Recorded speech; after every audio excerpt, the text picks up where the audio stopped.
इस कार्यक्रम के प्रायोजक है राजेश मसाले। अब आएगा खाने में असली स्वाद राजेश मसाला के साथ। नमस्कार, स्वागत है आपका। आपके साथ मैं हूं शबाब और आप देख रहे हैं किसने क्या कहा।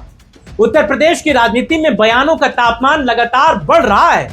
कोई भाजपा पर समाज को बांटने का आरोप लगा रहा है, कोई अपने बयान पर घिरने के बाद सफाई दे रहा है, कोई गठबंधन की शर्तें सामने रख रहा है, तो कोई मंत्री अधिकारियों की गैर हाजिरी पर सार्वजनिक रूप से अपनी नाराजगी जाहिर कर रहा है। वही कुछ ऐसे भी नजारे सामने आ रहे हैं जो राजनीति के पुराने समीकरणों को चुनौती दे रहे हैं। तो फिर चलिए फटाफट शुरू करते हैं आज के कार्यक्रम को और जानते हैं आखिर किसने क्या कहा। सबसे पहले बात समाजवादी पार्टी के राज्यसभा सांसद जावेद अली खान। संभल में आयोजित एक कार्यक्रम में जावेद अली खान ने संभल जैसे इलाकों में समाजवादी पार्टी को अपनी बात समझाने में ज्यादा परेशानी नहीं होती, इस बात का जिक्र किया। उन्होंने कहा कि वहां पर मुलायम सिंह यादव के समय से पार्टी का मजबूत जनाधार रहा है, लेकिन जिन इलाकों में मुस्लिम आबादी कम और हिंदू आबादी ज्यादा है वहां पार्टी को लोगों के बीच जाकर संवाद करना होगा। इसी दौरान उन्होंने भाजपा पर आरोप लगाते हुए कहा कि भाजपा द्वारा फैलाए गए जहर का असर समाज पर पड़ा है और धर्म के आधार पर लोगों के बीच भरोसा कमजोर हुआ है। जावेद अली खान के इस बयान के बाद राजनीतिक गलियारों में हलचल तेज हो गई। आखिरकार जावेद अली खान ने ऐसा क्या कह दिया, किसे जहरीला बता दिया, जिसके बाद चारों ओर उनके इस बयान को लेकर चर्चाएं तेज हैं।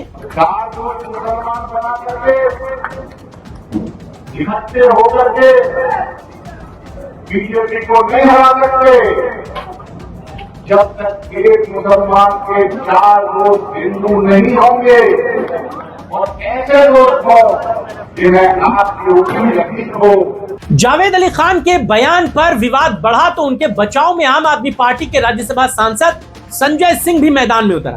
संजय सिंह ने सोशल मीडिया पर लिखा कि जावेद अली खान के पूरे बयान को सुनने की बजाय उसका चुनिंदा हिस्सा दिखाकर विवाद खड़ा किया जा रहा है। उन्होंने दावा किया कि जावेद अली खान मुस्लिम समाज से हिंदू मित्र बनाने और समाज के वंचित वर्गों को एकजुट करने की बात कह रहे थे। संजय सिंह ने मीडिया पर भी निशाना साधते हुए कहा कि आधी अधूरी बातें दिखाकर नफरत फैलाने का काम नहीं होना चाहिए। उधर जब विपक्षी एकता और गठबंधन की चर्चा हो रही है तो हैदराबाद से सांसद असदुद्दीन ओवैसी ने भी उत्तर प्रदेश में अपनी राजनीतिक सक्रियता बढ़ा दी। ओवैसी ने साफ संकेत दे दिए हैं कि उनकी पार्टी गठबंधन के लिए तैयार है, लेकिन किसी भी गठबंधन की बुनियाद सम्मान और बराबरी पर होनी चाहिए। ओवैसी ने कहा कि उनकी पार्टी केवल दूसरों के लिए दरी बिछाने का काम नहीं करेगी, बल्कि राजनीतिक भागीदारी और सत्ता में हिस्सेदारी के आधार पर ही कोई फैसला लिया जाएगा। क्या कह रहे हैं बड़े भाई साहब, जरा सुन लीजिए। अगर कोई दोबारा बीजेपी को सत्ता में आने को रोकने की ये कोशिश करता है तो मैं यहाँ पर खड़े होकर कह रहा हूँ कि मजलिस इत्तेहादुल मुस्लिमीन उनका साथ देने के लिए तैयार है। अगर इज्जत के साथ बातचीत होगी, हिस्सेदारी की बातचीत होगी तो मजलिस और ओवैसी तैयार है।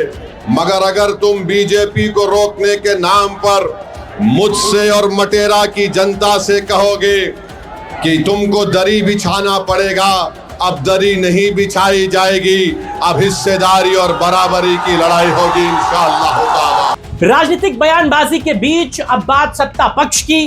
कानपुर देहात में एक जन पंचायत के दौरान प्रदेश सरकार के कैबिनेट मंत्री राकेश सचान अधिकारियों की गैर मौजूदगी से इतना नाराज हो गए कि उन्होंने मंच से ही डीएम को फोन मिला दिया। मंत्री जी एक हाथ में माइक लिए, दूसरे हाथ में फोन लिए स्पीकर पर डीएम साहब को कहते रहे। तो कह रहे थे कि पंचायत चल रही है, लेकिन मौके पर जिम्मेदार अधिकारी मौजूद नहीं है। सार्वजनिक मंच से डीएम को फोन करके उन्होंने साफ संदेश दिया कि पंचायतों को हल्के में नहीं लिया जा सकता।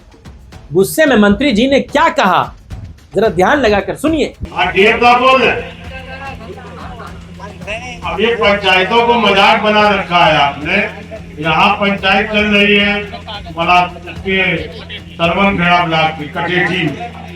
रेवेन्यू विभाग का कोई भी अधिकारी नहीं है, कानून को है यहाँ पर। ये डीएम को रहना चाहिए, डीएम है नहीं, ना तहसीलदार है। माइक से बताओ, माइक से बताना क्या चीज। हेलो, बताइए, मतलब इस तरह से गंभीरता से अब एक कैबिनेट मंत्री भी पहुंच रहा है, गंभीरता से जो सरकार की निर्देश है जियो जारी है, कोई काम ही नहीं हो रहा, केवल फॉर्मेलिटी हो रही है। यहाँ जो शिकायतें आ रही है रेवेन्यू विभाग की, इनका कौन नोटिस में लेगा? अंत का निर्धारण में कई शिकायतें हैं, कई लोगों ने पैसे लेकर के लोगों के काम नहीं किए।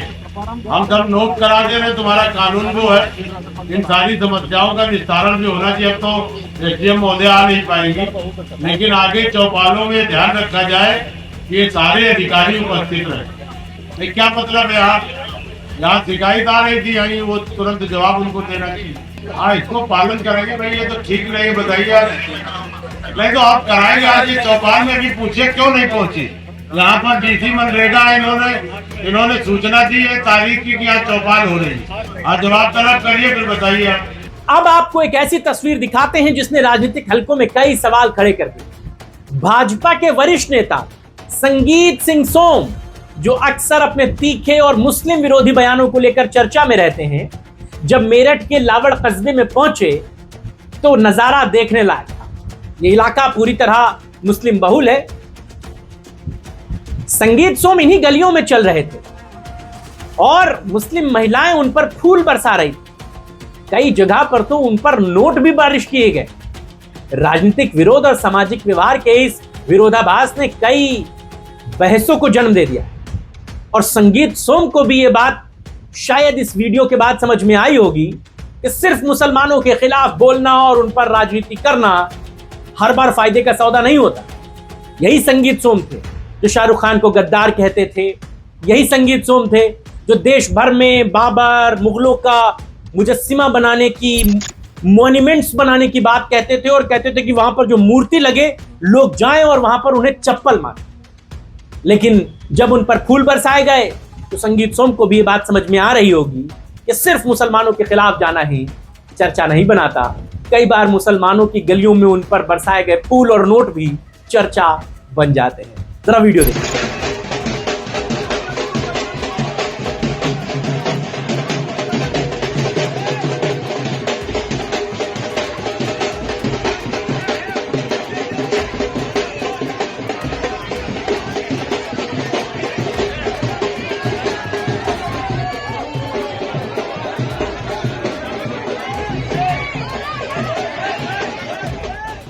और अब कार्यक्रम की आखिरी खबर सोशल मीडिया की दुनिया से राजनीति में कदम रखने वाले चर्चित चेहरे अभिजीत दीपके की, जिन्हें लोग कॉकरोच जनता पार्टी के नाम से भी जोड़कर देखते हैं। जयपुर में वो पहुंचे थे, लेकिन अचानक उनको विवाद का सामना करना पड़ा। एक कार्यक्रम के दौरान एक व्यक्ति ने उन पर हाथ उठाने की कोशिश की।